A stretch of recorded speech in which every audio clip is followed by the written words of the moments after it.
Hi guys, we're back. We're still here with fifth period. They're one of my favorite class. They're a real good bunch, well behaved. So they're going to be helping me out again with today's lecture. Today's topic is 2.10, separating mixtures. If you're looking at your packet, you're probably looking at page 64 and 67. So let's get started, okay? All right, fifth period. I'm gonna need a volunteer for our introduction, just like usual. Who's gonna volunteer?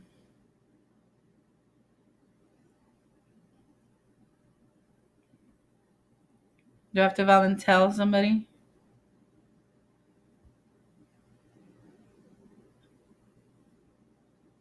Irene? Or you know what? Irvin, you want to read for me, Irvin? Yes, ma'am. Okay, perfect. Go for it. Can you read this little paragraph for us? Yeah. Beginning in the late 1840s, thousands of protesters rushed to California to search for gold. One of the approaches taken to isolate the gold from the soil was called planing. Dirt would be placed in the pan and covered with water. After mixing, the pan is gently swirled. Wait, was it word? Swirled. You got it. Swirled to remove the soft material while the heavier gold settles to the bottom of the pan. The gold is separated from the mixture of soil and water. All right. Thank you so much. That's excellent reading. Thank you so much, sir. So it's the 1840s, and all of a sudden, Irvin heard this rumor. Hey, I heard there's gold in California. So Irvin is gonna move his family, his mom, his little brother, and say, "Mom, we're going to California because we're gonna go get that gold." So they make the travel and they get to California. So he gets his first job gold mining. And the one job that they gave him is this panning job, okay? So they give him a pile of dirt. He scoops up a pile of dirt, throws it in the pan, fills it with water, and he starts swirling it, right? Swirling is like when you're like moving, like when you have a glass and you're like kind of like spinning it and the water inside is swirling.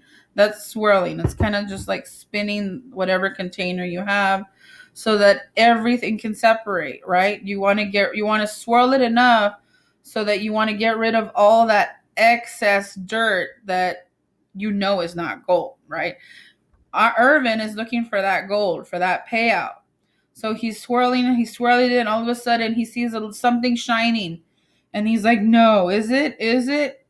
And so he starts moving the things around and he says, "Oh, look, I got one little piece of gold." One little piece of gold may not make Irvin rich, but it's going to get him closer than he was yesterday. Okay? And that was just one method that people were using in the 1840s to separate gold from the soil or wherever they pulled it from. Okay. Nowadays, we have some other techniques that are a little bit more advanced for different purposes. Okay. Now, let's get started. This is the main part of our reading today. Separation of mixtures. Not everyone out there is searching for gold. Not many of those searchers who went out got much gold either. Okay. There was a lot of people who weren't as lucky as Irvin and found that little piece of gold. In a chemical reaction, it is important to isolate the components of interest from all other materials so that they can be further studied. Okay, so anytime you do a reaction, you're always looking for a certain material, a certain compound that you want to remove and study further because that's the goal of your job. You're supposed to study a certain part that day.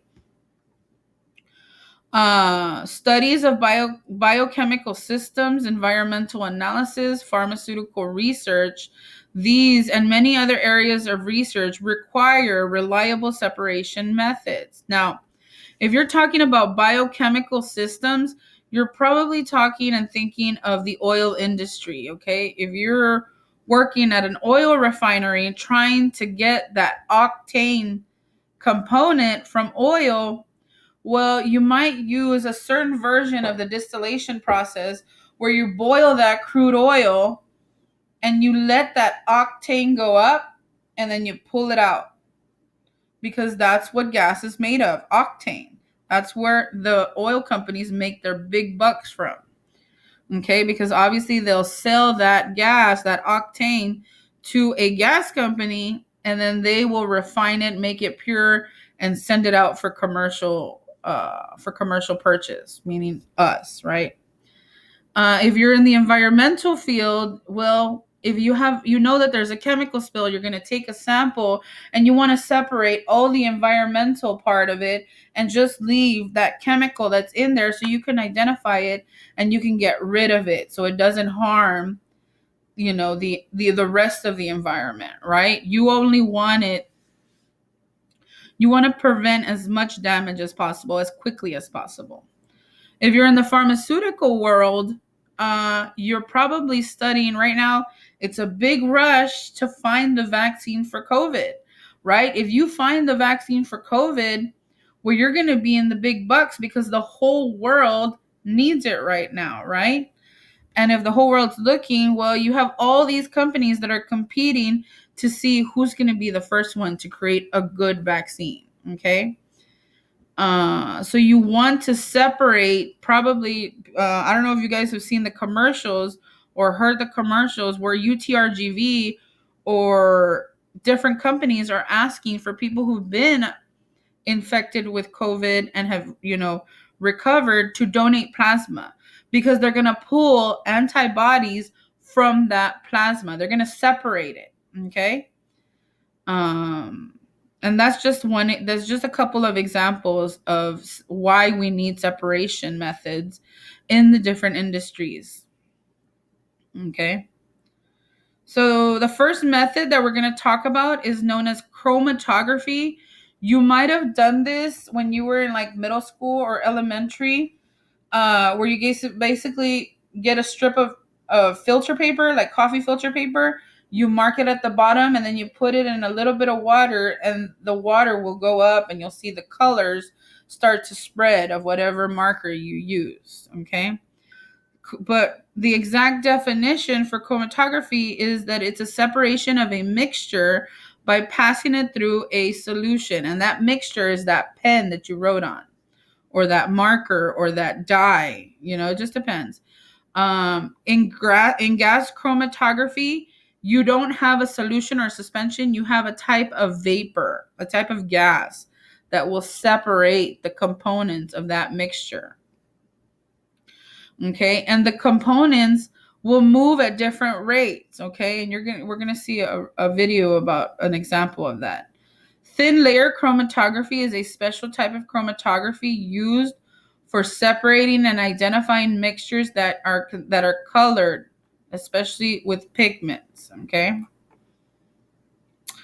Distillation is another method for separating liquids. Okay, if you have two pure liquids and you want to separate them, distillation is probably your best option, especially if they have two different boiling points. Okay, if I have, for example, acetic acid and or ether and water. Okay, if I have a mixture of ether and water, I know that ether has a really low boiling point, so I'm gonna just heat up a little bit, that mixture just a little bit, because I know that ether is gonna turn into a gas real quick, and then I can collect it in a different container once that gas has cooled. Okay. Distillation is a purification process where, let me just highlight it. I forgot to highlight it. Is it where the components, the parts of the liquid mixture are vaporized, condensed, and then isolated. So remember, vaporized means to evaporate from a liquid to a gas. Condensed means that you're going to cool down that gas so that it can go back to being a liquid. in its pure form without any of the other mixture in it. In simple distillation, the mixture is heated. And here you can see where you have your heat source, the Bunsen burner. Whichever solution has a lower boiling point, that's going to be the first one that's going to evaporate. So that'll evaporate out. You catch it, right? Because you can see how it's sealed here. You catch it. You force it down this tube where cold water is running. And then you could see where it's now been purified out. Okay. The vapor passes through a cooled tube. It's known as a condenser. Okay. This tube right here that you see is known as a condenser, where it condenses back into its liquid state. The condensate that is collected is called the distillate. Okay. And I don't know, you probably have heard about condensers in your air system, in your cooling system. It does have a condenser. Here they explain each part of this apparatus, this distillation setup that we have. We see several important pieces of equipment. First, you need to know the heat source. In this heat source, we have a Bunsen burner that's at the bottom of the flask. You have, sometimes instead of having a round bottom, you might have a test tube. That test tube should have what's known as an elbow, a glass elbow that is attached sometimes with rubber tubing, sometimes it's just glycerin. If it's a metal on metal attachment, and that rubber tubing is placed into a collection tube that is submerged in cold water. In this case, our condenser is not in cold water. That tube is not in cold water. We just have the cold water running around that tube. Okay. So just because you can see the cold water on top and bottom does not mean that it goes around. Okay. It's like having a straw and then the water is all the way around. Okay.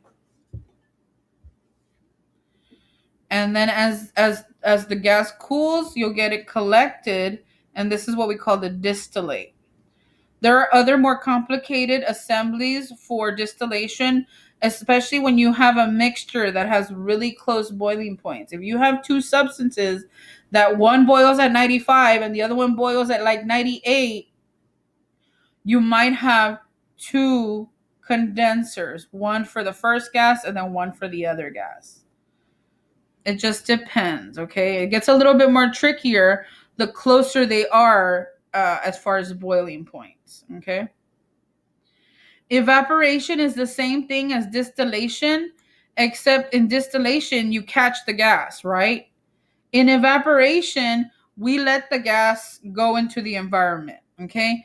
And you have probably done this when you were learning how to do rice. Guilty.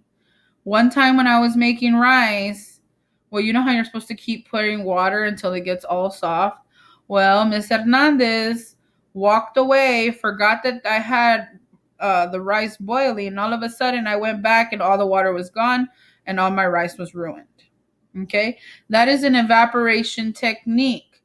An evaporation technique uses will separate homogeneous mixtures where one or more solids are dissolved.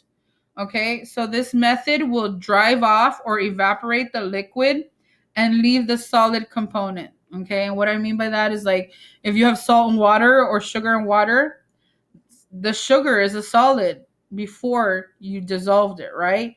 Now, once you've mixed it, they have both changed to liquid form. So if you want to get that solid back, all you do is you drive off the water by evaporation. The process typically involves heating the mixture until no more liquid remains. Prior to using this method, the mixture should only contain one liquid component unless it's not important to isolate the liquids. So unlike the other one that we were talking about, the two liquids where we have to keep both of them, in this case, it doesn't really matter if we lose the liquid. The only thing that we care about for evaporation is the solid that I want that left behind. All right, so this method is suitable to separate a soluble solid from a liquid. Now here you have another example of evaporation around the world. In some parts of the world, they'll take seawater, pour it into these little mini ponds, and they will let the sun evaporate the water and leave the salt behind. They will gather up, harvest the salt, clean it, and then sell it for commercial use. I don't know if we do that here in the United States. That would be a good question. Something to look up.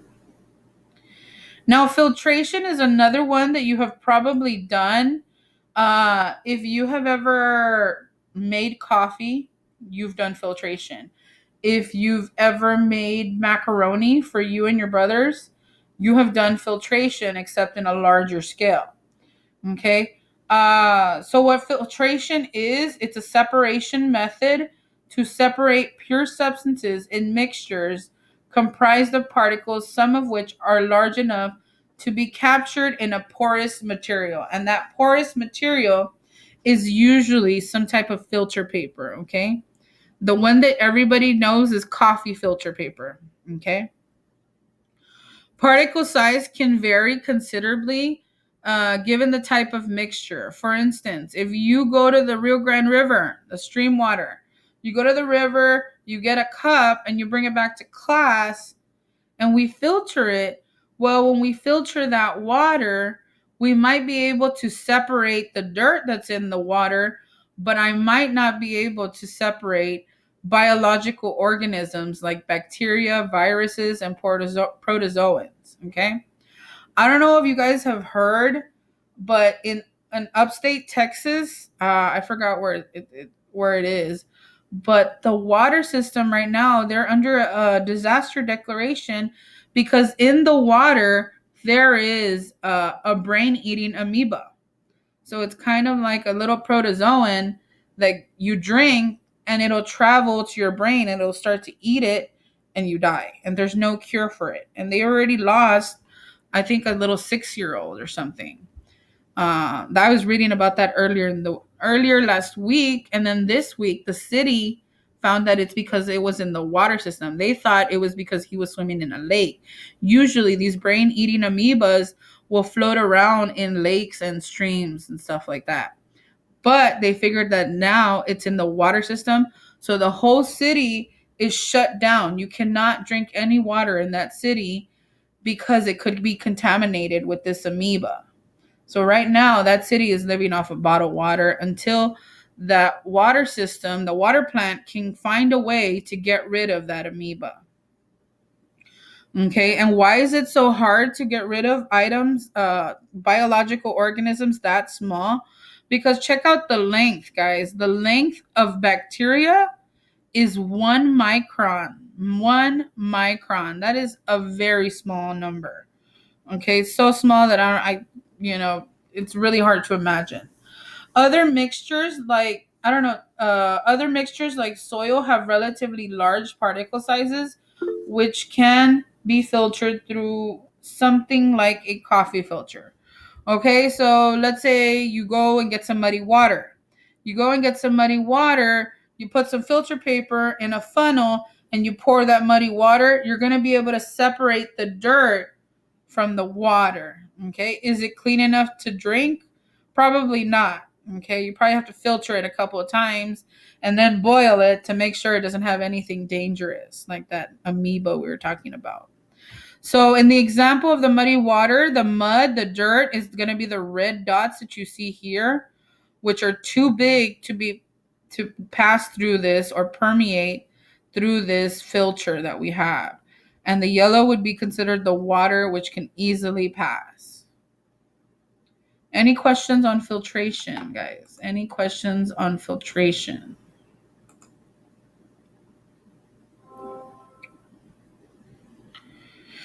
All right, so we're gonna have a video. It is on the 4 types of methods, except one of the methods, they call it something different. Evaporation in this video is known as crystallization. It's the same thing, they just call it something different.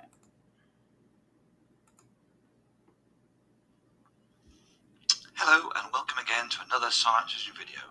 Now in this video we're going to look at the topic of separating mixtures. Now you need to be able to describe techniques for separating mixtures. There's a range of techniques and these are the ones we're going to look at: filtration, simple distillation, fracture distillation, crystallization, and paper chromatography. Now, in each case, we'll describe the process involved and also give you an example of when it could be used. Let's start first of all with the most simple, which is filtration. Here we've got a conical flask, filter funnel. In the filter funnel there, we've got some filter paper. Okay. Now, filtration depends on different size of particles in a mixture. The filtrate part is through the filter paper, the residue is left behind. This bit here is called the residue, is left behind. This bit here is called the filtrate. An example is you separating soluble solid from a liquid, for example. You've probably done this many times yourselves, sand and water. So we had here a mixture of sand and water. In order to get pure water down here, we simply filter it. The sand will become the residue, the water will become the filtrate. Okay, so that's filtration. Second one is simple distillation. Here we've got a conical flask. This is called a deliberate. So this is the type of distillation that we would probably do in class, mostly because we don't have that condenser tube that we were talking about. So if ever we want to have like salty water, like he says here, we can probably do this in class with just the tubing and the stopper, because we don't really have that condenser. Okay, and the tube, how will it cool? Well, it'll cool with the air in the environment. You know, it's really cold in our labs. Delivery tube here and a little beaker here. Now, simple distillation depends upon different boiling points in the mixture. The lowest boiling point evaporates first and can be collected. Now, the technique is used to separate a soluble solid and a liquid, for example, pure water from salty water. So you've had it here, salty water, you would heat it up to the boiling point of water and you collect pure water over here. It's a bit of a crude method. For a more precise distillation, you really need to have what's called fractional distillation. Now, this can be used to separate two liquids at different boiling points. And this is the one that's going to have the condenser, okay? The water will go in through one end and out the other. So you put the liquids over here, and here you've got a thermometer. Now, you can control this very, very accurately. Heating it, the Bunsen burner, watch the temperature. When it reaches the required temperature, you take the Bunsen away. So only the liquid with the required boiling point will evaporate, come down. Now, this is called a condenser. A condenser has cold water going in here, and it comes out here. And as it cools this tube here, so the liquid coming down, the gas coming down here, or vapor, will condense into a liquid and drip out down the bottom here. So the technique is used to separate mixtures such as ethanol and water. If you had here a mixture of ethanol and water, ethanol has got a boiling point below, I think it's about 80 degrees Celsius. So as long as you kept this here below 85 degrees Celsius, the ethanol would boil away and condense vapor to a liquid, but the pure water would be left behind. So it's a very, very good technique here for separating two liquids with different boiling points. Now, suppose you want to separate a solid from a liquid, but we don't want the liquid, we just want the solid. And for that, we could use crystallization. Now, crystallization. Remember, for us, it was evaporation. So you have a mixture, usually a type of solid that has been dissolved in a liquid, and you want to get back that solid. It's used to separate a soluble solid from liquid when you want to collect the solid. Technique is used to separate mixtures such as salt and water when the salt is required. Okay, so this is a evaporating basin here, or crystallization dish. You heat it, the water gets driven away. Before it's all gone, you take the Bunsen burner away and leave this to cool. The last bits of water will evaporate, and in there you'll be left with sometimes very pretty, beautiful crystals. Okay, that's crystallization. The last technique we'll look at is paper chromatography. Now, you probably did this very early on in your school career. What you do, you put down here a little dot of ink. You might use Smarties, for example. And here's a start line. And what happens is that a solvent travels up through the paper. As it does so, it carries the colours with it, and the colours separate according to their density. Okay, and you can measure how far they go and work out what's called an RF value, which we'll come on to in another video. So chromatography is used to separate, identify mixtures that are or can be coloured. There are other ways you might use this. The technique is used to separate mixtures such as pigments in an ink sample. Okay, you might use this in a basic forensic science experiment to see whose pen was responsible or whatever, okay? Or you can separate out the colours in Smarties. So paper chromatography is the last of our 5 separating techniques. Okay, well, thanks for watching and listening. Okay, so we got one more video on chromatography. Yes, here. I want you to see a better example. I don't like the one they had there. They could have done better. Hi, in this Home Science Tools video, we're doing some chromatography. Chromatography comes from 2 Greek words meaning color and writing, and you'll see why. First, So imagine that you are investigating. You're investigating a ransom letter from somebody who's trying to blackmail another, somebody else, and they wrote with a certain pen, right? So you're trying to figure out who does that pen belong to. Well, you need to first break down the colors that make up that pen. In this case, she was using a brown color. Okay? And let's see what she does. You can see she has her filter paper already cut up. She already has it attached to a popsicle stick. And she has already done her mark. And you can see it's really close to the bottom, but not at the bottom actually. We'll draw a line on a strip of filter paper with a marker. Then we'll suspend the paper strip in a beaker with the water level just below the line. As the water travels up the paper, it takes some of the ink with it.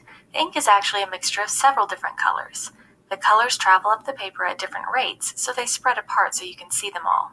This works with many different colors of markers.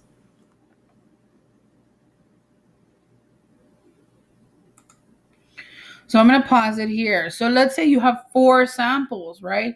You have taken apart the ransom note. You did this also to a piece of the ransom note so that you can see what colors made up the ink that the ransom note was written on. So you start analyzing. Okay, I have sample 1, 2, 3, and 4. Now, if I look at number one you can see has a little bit of yellow, maybe some orange, and maybe some red. Sample number 2 has a lot of yellow and a lot of this blue color. Sample number 3, check this out, has purple and blue to make that color. And sample number 4 has definitely some yellow, a lot of orange kind of color. So then you get your ransom, your sample from the ransom, and you compare and say, okay, well, this one looks like number 1, or no, I'm sorry, it looks like number 4. It doesn't have that dark color like number 1, but okay, well, let me go see. Number 4, where did number 4's pen come from? Does Jose have it? Did Mary have it? And so you kind of do some backtracking and you can say, okay, so I know that this pen belongs to Jose. Let me go ask him some more questions. Where were you, Jose? That's where obviously the more police part of the investigation goes. If you are in the lab working on this, you have done your job. You have shown the mixture, the breakdown of the colors. You have given the police officer or the investigator a name so that he can go do some more research and figure out who's sending that ransom. Chromatography is a technique for separating the individual components of a mixture. You can try it with different colored markers, with food coloring, with candy dye, and more. You can also try it with permanent markers if you use rubbing alcohol or nail polish remover instead of water. Have fun experimenting. Okay. All right. So those are our videos for today. You have plenty of examples of each of the 4 techniques. The only thing that's left for us to do is to talk about the summary and to start on the questions, okay? And I expect everybody to try and do these questions and submit whatever you have. So, in summary, mixtures can be separated using a variety of techniques. The first technique is chromatography, where you have a sample separating in a solution, by a solution, okay? And it's usually on filter paper. Distillation uses 2 liquids and the evaporation process to isolate a particular liquid, the one with the lowest boiling point. And distillation can be very complicated. It could be a very simple, like the one we saw in the video, or it can have that condenser rod. Evaporation is very similar to distillation, except instead of catching the gas, we just let it go into the environment. Usually, it's a liquid and a solid dissolved in a liquid, and we just get rid of the liquid. Filtration, separates mixtures according to size of particles. Okay, so you have 7 questions to do. Number 1 through 5, or 2, 3, 4, and 5 are all about the techniques. And then in 6 and 7, they ask you, what would you do if you had sand and water for number 6? And what would you do if you had alcohol and water? Which one of these 4 techniques do you think would help you separate these type of mixtures? Okay? Is there any questions? Hey, America. Hey, Francisca. Thank you for joining us. A little late, but I'll take it, girls. Okay? Try and answer these questions. I can, hold on, let me stop.